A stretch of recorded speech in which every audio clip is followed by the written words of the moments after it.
itu kan kalau bekas bank mah banyak kaca-kaca gitu ya. Iya, iya. Di depan kaca itu ada sosok kayak orang tapi nggak ada kakinya gitu Mas. Sambil si yang itu tiba-tiba kaki tuh kayak ada yang apa ya? Kayak ada yang narik gitu Mas men. Astagfirullah, apa itu?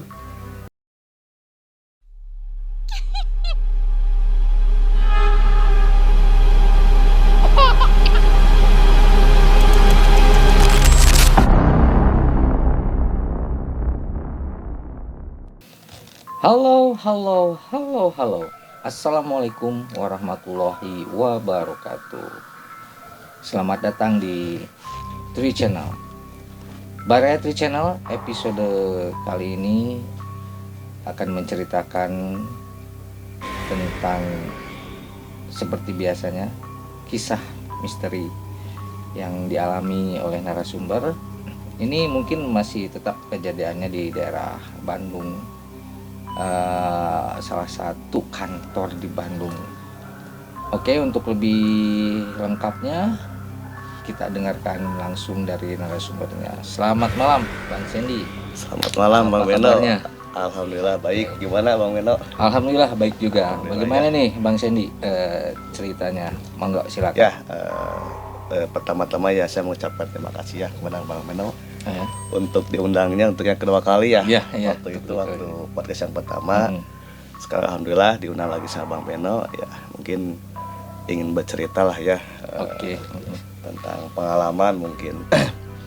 Oh ya, jangan lupa ya kita dukung channel ini untuk supaya lebih maju ya. Ya, betul. Subscribe, jangan lupa subscribe. Betul. Di channel 60. Okay. Ya. Mungkin ini pengalaman ya Bang Beno ya, pengalaman waktu masa-masa kerja mungkin. Tepatnya tahun 2017. Nah, saya bekerja di salah satu jasa mungkin ya, jasa parkir kalau dulu kan. Jasa parkir di daerah Bandung ya. Kantornya itu ya di daerah Pajajaran, cuman saya ditempatin di area Jalan Asia Afrika. Jadi apa ya? Kita berlokasi di tanah kosong sebetulnya. Cuma dikelola oleh Gedung kosong mungkin. Ada gedung kosong, itu bekas tanah kosong peninggalan Belanda. Terus ada lahan kosong juga. Dia makan di area tersebut itu memang area perkantoran, kayak seperti bank gitu kan ya. Ya tahulah Asia Afrika ya, pusat kota Bandung gitu kan, dengan berbagai macam kantor ada lah. Nah kebetulan si tanah kosong itu dikelola sama pihak ya perusahaan gitu. Akhirnya jadikanlah lahan parkir untuk area kantor setempat gitu. Waktu itu sebelumnya tuh pas Sandy sendiri kerja di salah satu jasa parkir itu, awalnya tempatin di pusat di Pajajaran. Karena memang buka baru di Asia Afrika, jadinya sedangkan kan deket domisili lah ya dari rumah kan di daerah Turangga Bandung. Kebetulan deket ke tempat kerja, jadi dipindahin aja lah Sandy, nggak apa-apa yang ke Asia Afrika. Waktu itu kita tuh personil ada 4 orang. 4 orang Mas Beno, supervisor, karyawannya ya 3 orang gitu kan. Dan mulailah kerja di sana jadi jasa parkir lah. Awal-awalnya sih ya menikmati ya kerja parkir, karena kan santai lah, paling jam operasional itu dari pagi sampai sore sebetulnya. Orang bank pada pulang, udah kita tutup aja ya. Nyaman, kita di shift lah. Dari shift pagi sampai siang, dari siang sampai maghrib lah, jam operasional sampai maghrib. Kita tenang aja, have fun lah gitu ya. Awalnya sih happy ya. Pada akhirnya ada satu kebijakan dari kantor. Apa tuh? Kebijakannya itu jam kerja itu jadi 24 jam. Oh, yang tadinya operasional kerjanya dari jam 7 pagi sampai jam 7 lah, paling 12 jam gitu 12 jam. Ada kebijakan jadi 24 jam karena untuk menjaga aset setempat gitu. Karena kan pegawai bank itu kadang yang parkirnya ada yang pulang tengah malam. Ada yang nginep. Jadi kan riskan lah untuk daerah sana itu memang riskan. Jadi pada akhirnya kantor membuat kebijakan ya sudah 24 jam gitu. Ya awalnya ya mau tidak mau kita sebagai karyawan ya harus nurut lah ya sama pimpinan. Ya oke lah bos, kadang masa nggak lah. Nah, akhirnya berjalan di shift, ada yang kerja pagi, ada yang kerja middle, ada yang kerja malam. Ya have fun kita biasa aja parkir gitulah, paling nungguin doang yang parkir. Ya, cuman memang pas waktu saya ke bagian malam, di sana lah mulai ada kejanggalan. Belum ada kejanggalan Mas Ben. Wah, kalau nggak saya itu sebulan mah gak ada kejanggalan lah, masih have fun lah. Karena kan memang kalau mama daerah Sapri itu kan jalan hidupnya ramai. Iya. Udah gitu kan kebetulan ini gedung bekas Belanda yang memang kosong ya. Ini parkiran. Nah, di tengah itu ada pos jaga gitu kan ya, keluar masuk mobil kan lewat pos gitu. Kebetulan di gedung itu tuh ada yang jaga juga. Di gedung Tukang asongan. Terus kalau siangnya ada tukang bakso lah, rame.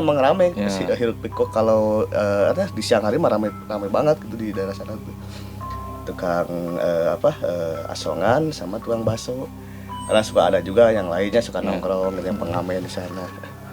Jadi kalau di gedung itu tuh kalau malam ada yang jagain gitu, ada si Mang Ade namanya tuh lah. Mang Ade kalau nontonnya pasti tahu ceritanya gitu lah. Di pengalaman saya itu, jadi yang didapat itu saya merasakan juga, tapi belum pernah gitu melihat langsung sosoknya mah. Tapi mendengar dari rekan-rekan yang jaga yang lain, itu tuh memang banyak kejanggalan yang memang dia rasain, bahkan sampai di tembongan lah mencek bahasa nama gitu kan. Cuma saya pribadi belum sampai melihat langsung bungkel karena belum pernah lihat gitu. Paling kalau suara-suara emang sering gitu. Tapi memang yang saya rasain pernah waktu itu kebagian malam Jumat Mas Ben. Karena memang itu juga sebetulnya saya salah satu orang yang memang percaya sih ada makhluk halus, percaya ada hal-hal gaib, tapi memang ya tadi masing-masing lah gitu ya. Mana-mana orang-orang gitu ada beda alam gitu kan ya, tengah ganggu ieu. Nah, pas begitu malam Jumat itu memang saya betul-betul ngerasainnya tuh tidur di pos sendirian Mas Ben. Di pos jaga. Biasanya itu dari hari Senin sampai tengah malam ramai itu Mas Ben lawalan tuh. Tapi entah kenapa malam Jumat itu merasa sepi banget. Jalan pun ya paling yang lewat 1-2 motor gitunya. Emang jauh cepat lah itu mah. Saya biasanya suka ada si Mang Adit udah pulang jam 10 malam tuh pulang istirahat ngerokok dulu. Ini memang ada nggak ada. Kemana teh? Di dalam sebetulnya ada 2 kantor Mas Ben. Di depan jasa parkir, terus di belakang ada salah satu perusahaan jasa keuangan lah ya. Kayak yang mobil-mobil bawa uang gitu. Itu di belakang. Ada juga satpam berdua. Cuman entah kenapa satpam si gerbang yang di perusahaan satu lagi itu ditutup gitu. Otomatis kan di depan gak ada siapa-siapa sendiri. Saya sendiri di pos. Ya tadi kan sorenya tuh sempat ngobrol sama teman-teman yang ngobrolin tentang historis di daerah sana gitu ya. Ada urban legendnya di situ. Ada yang tabrak, ada yang ketabrak, terus ada banyak hal-hal yang aneh gitulah sebelum si Mas udah lama banget si Mas kan tinggal di sana gitu. Ceritain. Nah, pas begitu saya jaga malam, keinget tuh cerita itu tuh tadi kan terbawa sugesti sebetulnya. Duh, tadi sore tuh ngobrolin masalah gaib. Jadi kepikiran pas kebagian jaga malam. Itu memang tegangnya gitu Mas. Di pos aja sambil main komputer gitu kan, sambil baca-baca. Ini entah kenapa pada malam itu sangat sepi banget. Sepi gak ada siapa-siapa. Akhirnya kan, lewat jam 12 malam karena memang ngantuk Mas Bennya. Ya saya tidur aja gitu kan ya, maksain tidur gitu kan. Itu pun tidur pun gak tenang gitu karena kan ya beralasan kardus gitu ya, tidur karena cuaca dingin. Kepikiran di dalam otak itu tadi ngobrolin masalah gaib. Akhirnya kejadian pas 2:30 malam itu mah antara sadar nggak sadar Masnya, kayak pas tidur kebangun ada yang gedor-gedor kaca dari belakang. Pas lihat nggak ada, mungkin angin atau apa seperti itu ya, tidur lagi. Jarak setengah jam kalau nggak salah, atas sedang nggak sadar, itu tiba-tiba kaki tuh kayak ada yang apa ya, kayak ada yang narik gitu Mas men. Astagfirullah, apa itu? Ya spontan langsung bangun, langsung buka pintu keluar, langsung ya jalan ke area jalan ya, cari orang gitu buat ada, mudah-mudahan ada tukang asongan apa ngajak ngobrol. Di situ Mas Ben, aduh sampai merinding, entah itu apa gitu kan, makhluk apa. Jadi tiba-tiba narik sampai kayak kalau tidur lah, ditarik gitu kan, kerasa banget tuhnya sampai jedang kena pintu, si kaki itu kena pintu pantau gitu. Istighfar, sampai di situ saya nggak bisa tidur Mas Ben, diam aja ngerokok di pos sendirian itu posisi. Nah udah lanjut, beres pagi, alhamdulillah gitunya, pagi telah datangnya artinya agak tenang gitu. Ngobrol ke si Mas, kan Mas malam-malam saya diganggu, wah tambah sugesti, diganggu Mas. Ya kenapa ya, lagi tidur gak tahu sadar-sadar ada yang narik gitu, sampai kejedot pintu si kaki itu gitu. Wah itu mah perasaan kamu aja sih. Nah bener Mas, sebelumnya kejadian tuh ternyata memang sebelum kejadian itu sebenarnya teman saya ngalamin gitu. Hal yang sama ditarik juga teman. Enggak, pas sama Ade kan, jadi dia kan tidur di dalam posisinya.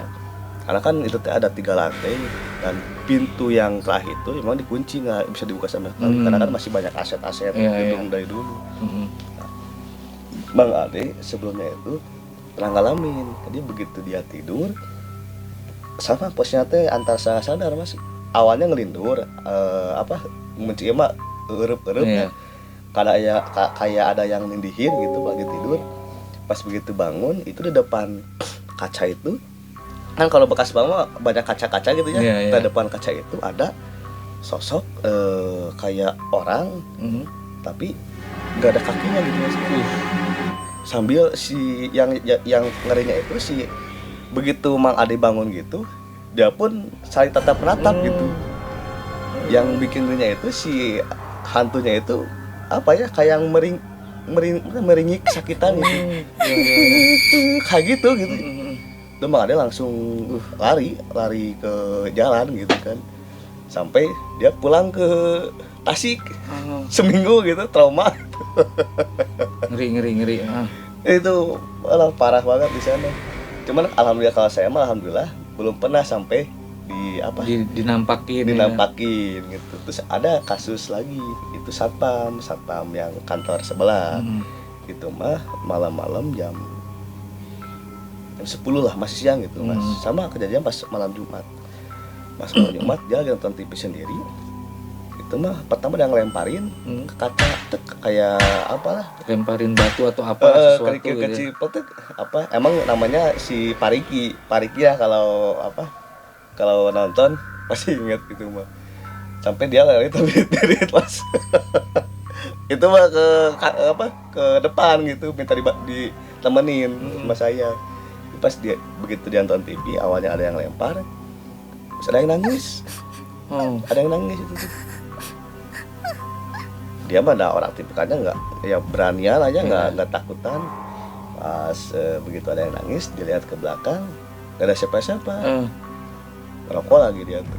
Yang kedua lebih kenceng suara nangisnya. Suara nangisnya pas lihat belakang, ternyata di atas toren ada perempuan. Gila itu. Itu langsung kelihatan jelas ya sama Parik itu. Kelihatan jelas, rambutnya panjang. Dengan baju yang lusuh, mukanya pucat. Itu Pariki langsung lari ke depan, sambil ya, kalau kita lihat orang sedang ketakutan, ekspresinya beda banget. Ini saya melihat Pariki itu ekspresinya begitu gemetar, muka pucat gitu, sambil ngobrol, "Sen, ayah kudu anak, ada perempuan." Udah sempat udah Pariki nge-share di kantor lah, di pos sampai pagi-pagi sama.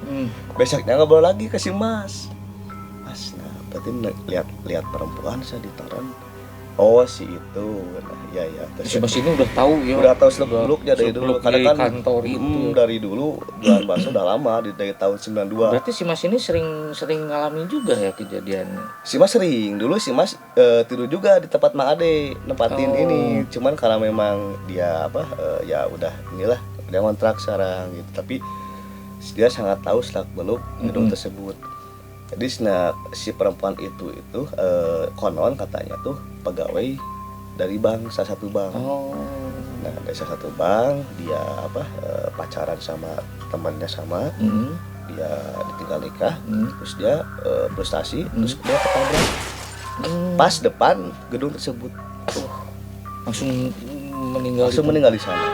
Nah mungkin ya walau alam ya mungkin ya itu ya penunggunya si perempuan itu.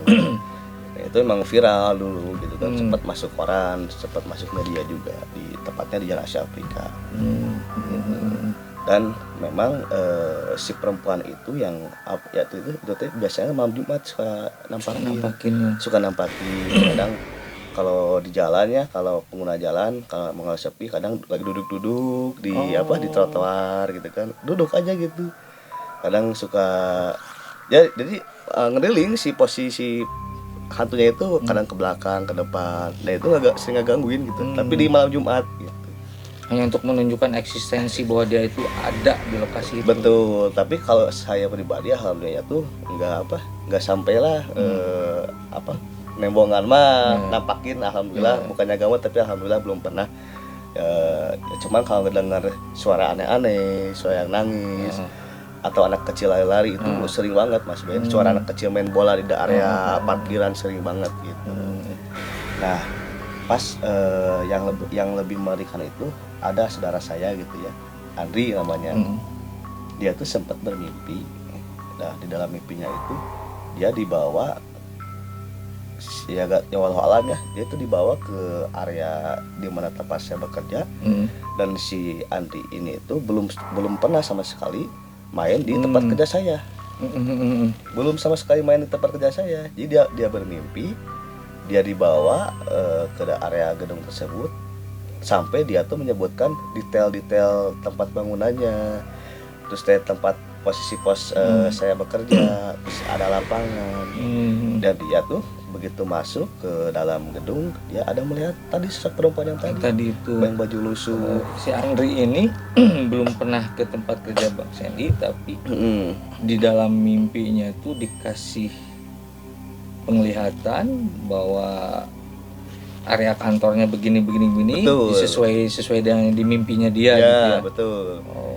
Dan detail itu Mas Ben. Jadi dia masuk ke area gedung, tepatnya sebelah kanan itu pos saya bekerja.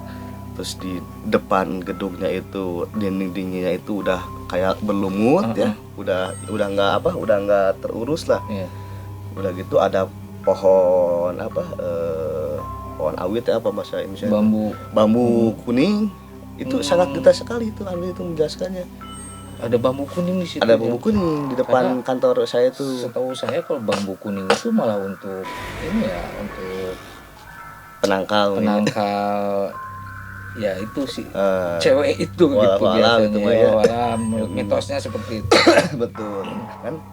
Cuman memang cerita itu memang sangat detail dan memang belum pernah sama sekali Andri itu main ke kantor saya. Tapi bisa menceritakan sedetail itu ya. Saya begitu saya pulang ke rumah, saya waktu malam itu saya bermimpi. Emang kan Andri itu emang agak bisa ya, punya indera keenam lah ya, maksudnya dia dari keturunan entahlah. Cuman dia tuh sangat sensitif untuk hal-hal gaib seperti itu. Jadi begitu saya ketemu Andri, dia ngobrol. Malam itu saya ngimpi ke daerah Asia Afrika, terus ketemu ada suatu bangunan, sebelah kanannya ada kantor, depannya ada pohon bambu kuning. Terus si dinding-dinding daripada gedung itu udah berlumut dan udah nggak urus. Terus begitu saya dibawa masuk, ada perempuan lagi duduk di kursi dengan bajunya lusuh putih, baju panjang, mukanya itu spa gitu, pucat. ngalamin ini nggak Sen, bener nggak ciri-cirinya? Betul Sentri. Saya juga sampai heran gitu, teh kok apa yang diceritain itu sama bener gitu kan sama kondisi di lokasi gitu ya. Ya itu walau alam lah ya. Cuman memang untuk saya mah nggak habis pikir gitu. Saya teh bisa seperti itu gitu.